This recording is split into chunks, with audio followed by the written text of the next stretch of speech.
We'll give people just a few minutes to get logged in. A few people are still showing up, but we'll start here in about, I don't know, no later than 5 after. So if you need to do a little something, that's fine. Get started in a couple minutes. Be going over just general aspects of the program itself and the campus process, what's included in the application, things like that. Just kind of a general overview of things. However, I would encourage you in future information sessions, we will have a little bit more, granular information about application components. We've planned information sessions that, cover research applicants and finding affiliations and things like that. So have a look back at our schedule. The information sessions will change as the year progresses. So hopefully you can find some of them to be useful as you move along and prepare things. But today we'll just hit the general points. Okay, I think we can go ahead and get going. Again, I mentioned before, but my name's Heather Johnson. I'm one of the Fulbright Program Advisors here at University of Michigan. Thank you for joining us today. So the U.S. student program is administered here at University of Michigan at the International Institute. And I just realized, okay, here we go. There we go. This is our main place to start if you're interested. If you have not done so already, please join the mailing list by visiting the URL listed at the top. That way, we'll keep you on top of things, program updates, that sort of thing. And then the resource page on Canvas. This is the nexus of information for the campus process. So as soon as you're able, please go to that resource page and kind of start having a look around. It is restricted for U of M users. So if you've got your personal, Gmail, personal Google up, just switch your profile over to your U of M one so that you can access it. When you go to the Canvas site, you'll see that it will kind of start walking you through, what you need to be thinking about as you begin the application process. We have a number of resources available on the Canvas site, but hopefully this will give you a good launch point. And then we can follow up with advising, talk to you about your individual projects, ideas, that sort of thing, a little bit further down the road. But this should give you a good start. Okay, a little bit of background about the Fulbright program itself. So the Fulbright program came into being after World War II. And the idea behind it was that, the U.S. really couldn't continue to pursue a policy of isolation. And it was intended to kind of get young American, recent graduates out into the world and interacting with people. It's administered, it's a Department of State program that's run by the Institute for International Education in New York, kind of Fulbright headquarters in New York. And then it's administered overseas by NGOs and U.S. embassies, depending on the country and region. And the goal of the Fulbright program, as stated here, is to increase mutual understanding between Americans and people of other countries through this academic exchange. And the reason that I kind of bring this up to the forefront is that it's important to keep this in mind as you prepare your application, all the parts of your application, as you're writing your essays and kind of pulling together this picture of who you are as an applicant. It's important to remember that they want people who are embracing this, student ambassador role. They want people that are interested in not just doing, their work, that sort of thing, but are actually genuinely interested in connecting with people in their host country. It's fine to propose things like, go and do a year working in a research lab, that sort of thing, but you can't leave it at that. They want people who want to engage. And so everybody needs to say something about their community engagement that they intend to undertake while they're there. I keep that running in the background, if you will. Okay, so eligibility. So to apply through U of M, you could be a U-M student or alumni. We will advise alumni up to 3 years post-graduation. However, if this is it's not often the case, but if you have graduated and you are, going to be going into grad school at another university or another institution, you'll need to apply through them. But if you're a straightforward alumni, not at another institution, then please come and talk to us. Indeed, if you are enrolled, you do have to apply through U of M, but alumni have the option. And of course, the benefit is that you can talk to us. We can guide you with your application, use the resources, that sort of thing. You have to be a U.S. citizen to apply. So born or naturalized, but permanent residents cannot apply. You have to have your bachelor's degree by the start of your grant. So in this case, it would be late summer or fall of next year of 2025. So those of you, a lot of times rising seniors, this is your year to apply, people who are rising seniors in the fall. But you cannot have completed a PhD at the time of application. So if you're finishing your PhD before this fall, then there are other Fulbrights that you might look into, but the U.S. student program is not the one. And then you have to have the language skills necessary for your project. We'll get into it a little bit more. These requirements, vary a bit by country and what you're proposing to do, and requires a little bit of discretion based on what you're thinking to do. But language is important to Fulbright. Again, I'll point to what I mentioned before about this aspect of connection and engagement. You can't engage if you don't have the language. So it is an important part of your consideration. And then you have to choose one country and one type of grant. So I'll get into the types of grant just a second, but you do have to choose one country and one type. Okay, what do you get? So Fulbright will provide your airfare. You'll have your living expenses covered, typically a little more in urban areas, a little bit less in rural areas, but it's connected to real world costs. You'll get your insurance, so your accident sickness coverage, and then depending on the country, there are other things that you might receive as kind of listed out here. You'll hear us say it a lot that it depends on the country. So even though there are, Fulbrights all over the world, each country kind of makes its own decisions about how they're administered. So we encourage everybody to take a very close look at the country summary and country summaries as you're considering things. But you need to be intimately familiar with, what your country actually wants and is going to provide. So, depending on that, there is quite a bit more support that might exist.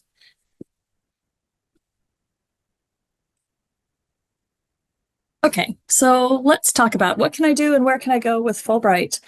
So you can see the three headings here, the three columns. These are the three types of grants that I was mentioning. So you have to pick one of these three categories, one of these types of grants, and then a country.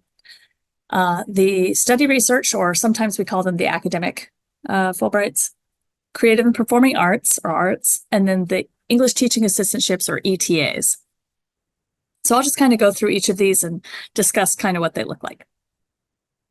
The study research grants. So these are self-designed programs. You will come up with your idea of what you want to do, and you're essentially going to pitch it in your application.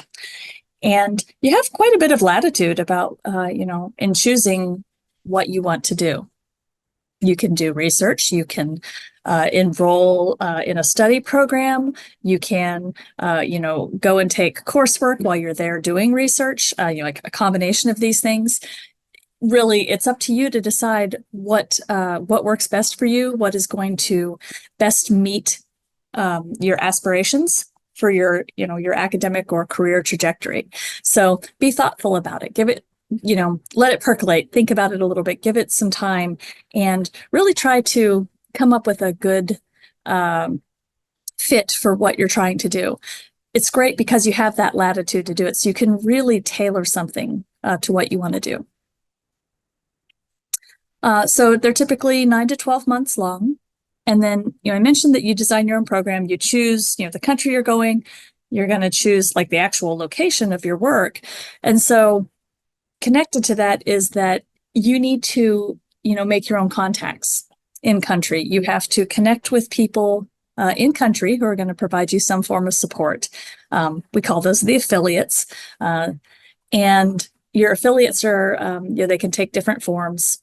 People, you could be like faculty member who's in your field at a particular university where maybe you're going to do some research, append yourself to some research, maybe take some coursework, enroll, that sort of thing. It can be, affiliates could be people like at nonprofits or NGOs or something that are going to support some aspect of your research, or maybe an archive that you're going to have access to, that sort of thing. But it's important for you to make those contacts ahead of time, do the legwork, so that when you go to put together your application and propose what you want to do, it's clear that it's feasible, that you've done the work, and that you're really going to be able to hit the ground running when you get there. And then kind of the typical stats, around 140 countries, around 1,000 awards. For arts applicants, it's very similar in some ways. The applications are very similar and, with the academic or study research ones, in that you have that, flexibility and latitude. You're going to design it yourself, connect with people yourself, and really design things from the ground up and pitch it in the application. However, a key point for the arts grants is that these are for people who are in artistic disciplines, who are applying to undertake training in their artistic discipline. Keyword is training in that artistic discipline. So it's definitely for people who are already in an artistic discipline. It's not something where you would switch gears from, something more, something outside of the arts and then try to do a Fulbright for the arts. You need to have an established, career, a background in it. However, it's the same thing as the other aspects of the study research. It's great that you have a lot of latitude and you can kind of pull something together that really fits with what you're trying to do. Really, Fulbright, they want them to be kind of springboard for, where you want to go next. And so it's a great time to kind of think big about what you want to do. And then the other aspects of it are pretty much the same duration, roughly the same, number of countries. And then you'll see the last point there. Okay, so the number of awards vary in terms of arts because they fold them in with the statistics for the study research awards. So they kind of bundle together there. And then the third category is the English teaching assistantships, the ETAs. And this has been growing quite a bit. The ETAs they differ from the other two in a few key ways. One of which is that it is a placement. So there's a pre-existing, structure that you will choose the country to which you're going to apply, and you'll choose ETA.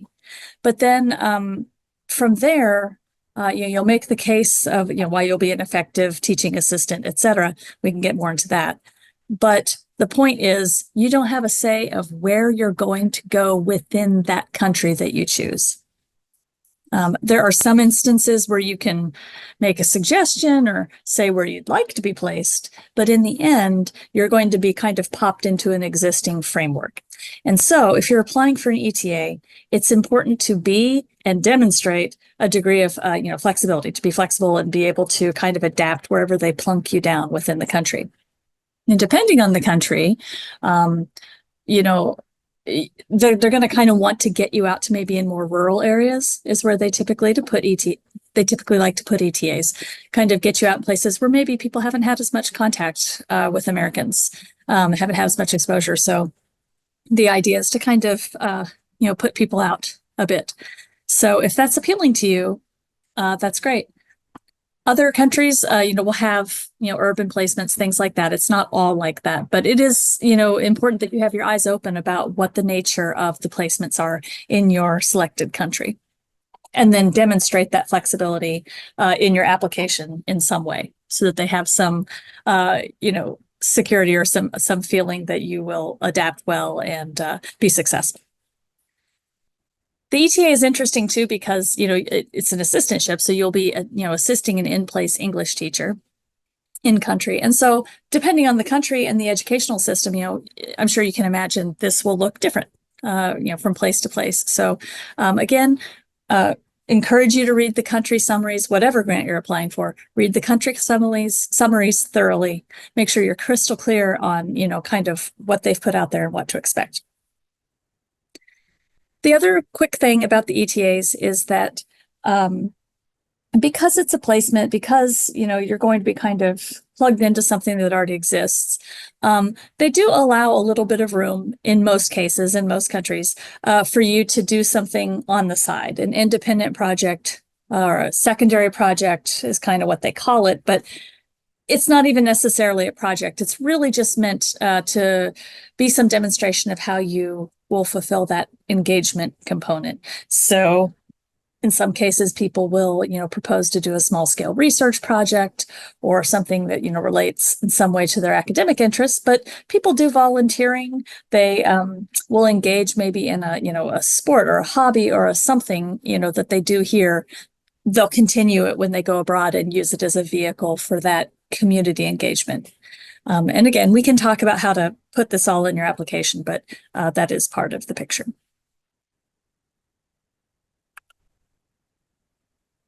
Okay, the parts of the applications.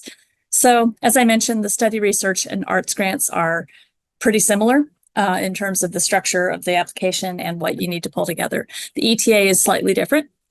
So for the study research and arts applicants, you'll have the actual application form itself. There's a 2-page statement of grant purpose, kind of where you lay out the who, what, where, when, why, how of your project, all of that. Your personal statement, how you've come to this project, letter or letters of affiliation. So as I mentioned, the affiliates are the people in country who will give you some sort of support for what you're doing. This can take different forms.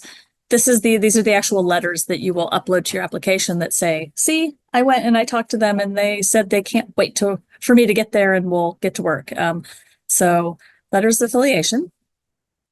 And then 3 recommendations. So the letters of recommendation, typically 2 of the 3 you would want to be from faculty, typically from U of M, but it's, there's a little bit of give there. And then the 3rd one can be, somebody else who's academic in nature, or it could be, a professional reference that, if it connects to what you're planning to do.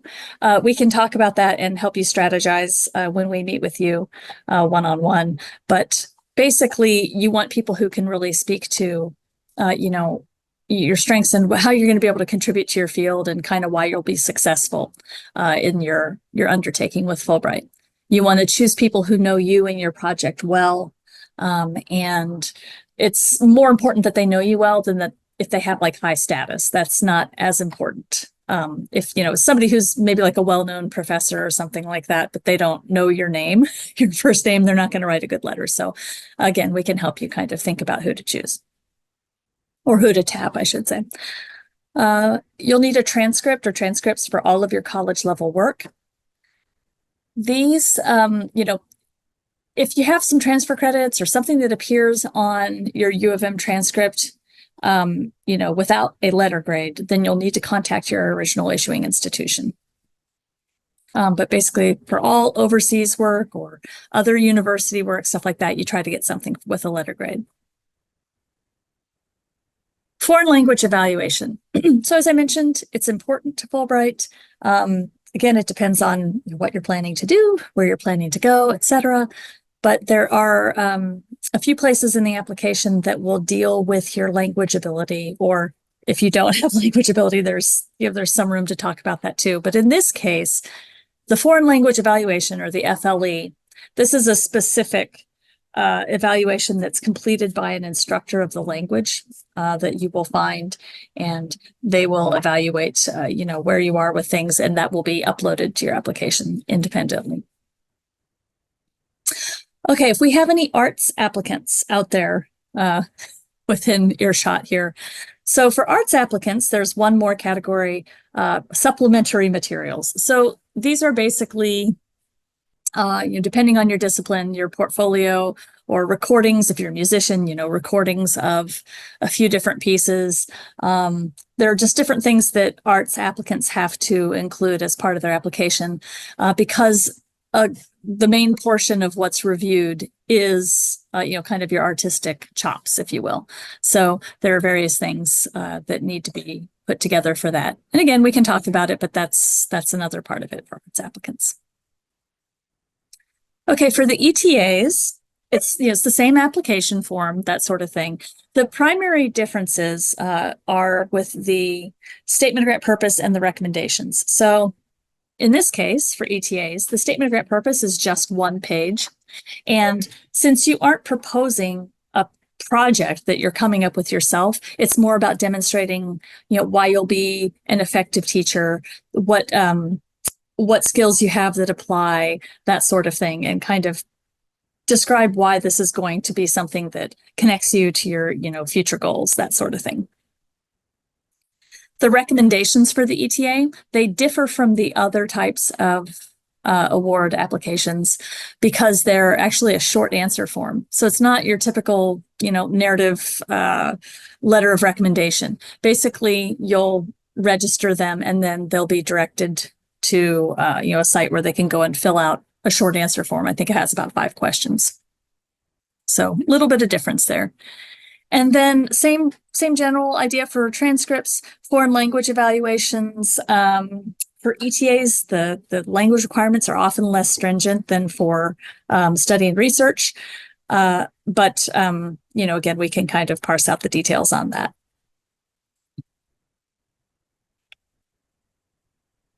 Okay, timeline. Where are we? When do things happen? So right now, as you can see, we're on that first line. You're getting things started. We're, starting to come up with some ideas for projects, looking through country summaries, meeting with advisors, getting things all pulled together, through the summer. And then the U of M campus deadline is August 25th at 11:59 p.m., so midnight on August 25th. A word about the campus deadline. So the campus deadline is a mechanism for, getting our pool of people together that we can then offer the campus interviews. So the campus interviews, they take place early September to early October.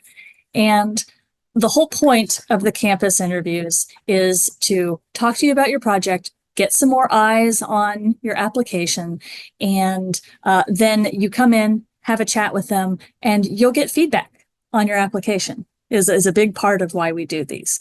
Actually, you'll meet them online. They're virtual, but the point is that you'll talk to people who will have read your application with fresh eyes, and you can actually ask them questions about it. They'll give you some feedback, and then hopefully that'll help you, strengthen things just a bit more before it goes into the national competition. We actually unsubmit your application once, you've set up your interview. So the campus deadline is, we certainly encourage people to get things all ready and submitted by the campus deadline so they have the benefit of the interview, but it's not mandatory. And the interview is a no jeopardy interview. Everybody who applies through U of M, regardless of whether they do an interview or not, everything's still going to go. You're still going to apply yourself to the national competition. So it's fine. If for one reason or another, it doesn't work for you to get in by the campus deadline, all is not lost, but you won't get to do the interview. In addition to the feedback that you'll receive, there's also a campus committee endorsement form that gets appended to your application. And basically, the point of that is that, when your application goes to the national competition, right? When it first enters the true selection process where somebody's going to be making a decision about your application, they aren't necessarily, in most cases, you will not be talking to anybody who's making a decision about your application. They're not going to have a chance to talk to you in person, get a sense of how you come across in conversation, things like that. So these campus interviews are intended to capture a little bit of that, like how you come across in person, other things that maybe don't otherwise make it into your application. We can get pulled into those campus committee endorsement forms. So the idea is adding more facets, to the picture of you as an applicant. And generally speaking, it certainly does help our applicants down the road. So we want you to do it by the campus deadline. It's beneficial to do it by the campus deadline, but if you don't drop out. It's okay. You still have time. Okay. So now we're at the point where the national deadline's coming along. October 8th, 2024 is the national deadline this year. This is an absolutely firm drop dead deadline that they give no exceptions for whatsoever. They are completely draconian about it, which is why you'll see us asking you, to submit a few days before this deadline, or at least the day before. But if nothing else, if you take nothing else away from it, please, please, please submit it well in advance of 5 p.m. Because even if it's in the queue, to be submitted, and for some reason it's, jammed up and you can't get it in, they don't care. So we just exhort everybody to get things in.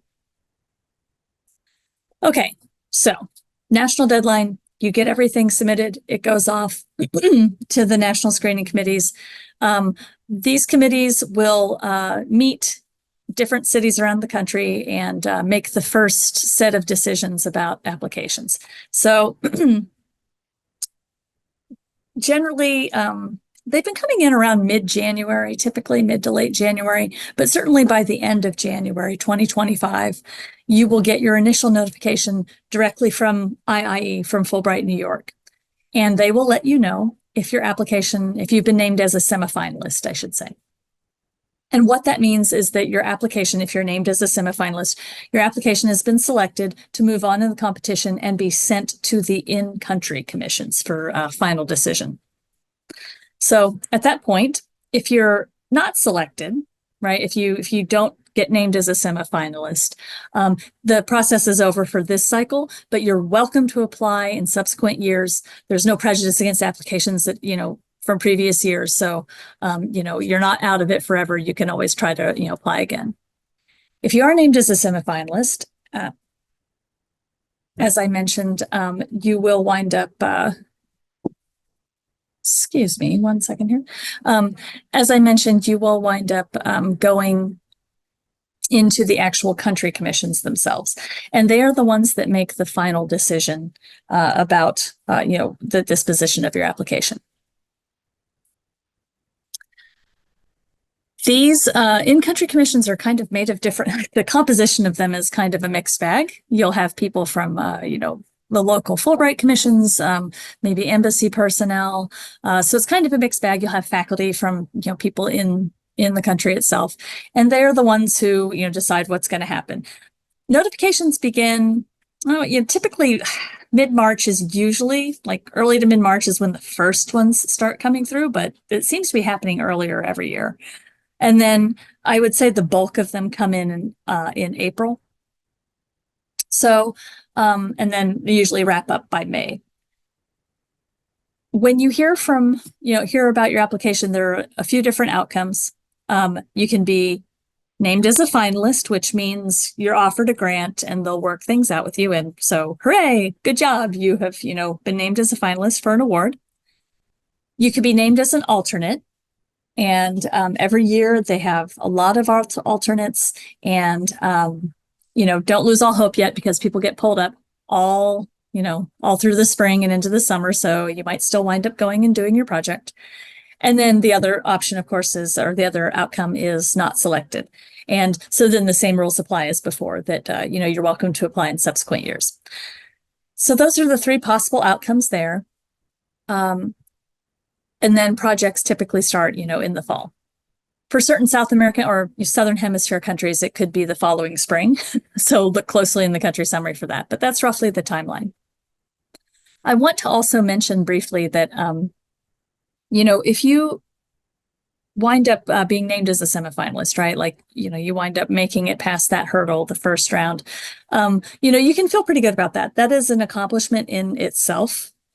Just so you know, because what that means is that the American committee has basically put their stamp of approval on your application as, you know, worthy of final consideration within the countries. And so if that gives you any sense of, you know, how things shake out, you know, if you get named as a semifinalist, you go into the you know, final consideration. It's all good stuff. So. Oh, well, this is more or less a kind of a copy of the last slide, except it has to do with, you know, the actual pieces and how we deal with things on campus. I think I probably covered most of this, but there's one key point there that, let's see, what was it? Oh, yeah. After the interview, that's the one piece that's a little bit different, is that I mentioned that you can make changes based on their feedback. So we unsubmit your application, you can make those changes, and then it's on you to resubmit. So that's kind of why we get a little bit prickly about submitting your application a little bit earlier than the national deadline. We're kind of trying to get everybody pulled together and across the finish line. So, okay, so yes, this is pretty much I pretty much covered all this information anyway. So, but there's the slide. Okay, so we have our general advising URL. It's just, we run things through the general LS&A advising system, but we're adding times all the time. We'll have some first come, first serve advising here and there in the coming months. But basically, what comes next is, you know, go to the Canvas site, join the mailing list, have a chance to look at some things, go to the National Fulbright website, read through the country summaries for countries that you're thinking about. Just, you know, familiarize yourself with the information that's out there. And then we will be happy to meet with you, discuss your unique situation. If you're having trouble figuring out which country or, you know, which recommender or how you want to present things, that's what we're here for. And we will be delighted to talk to you. We always love talking to people about their projects and helping them pull them together. And we actually love it when people come back and talk about what they've done. So basically, we're here for it. So thank you so much for joining. We have recorded this presentation, and so we'll make this available on the Canvas site in the coming days. But please let us know if you have questions. You can always contact us at the email down here at the bottom, the iifellowships@umich.edu. Feel free to contact us at any point if you have questions, snag an advising time, and we are looking forward to meeting with you.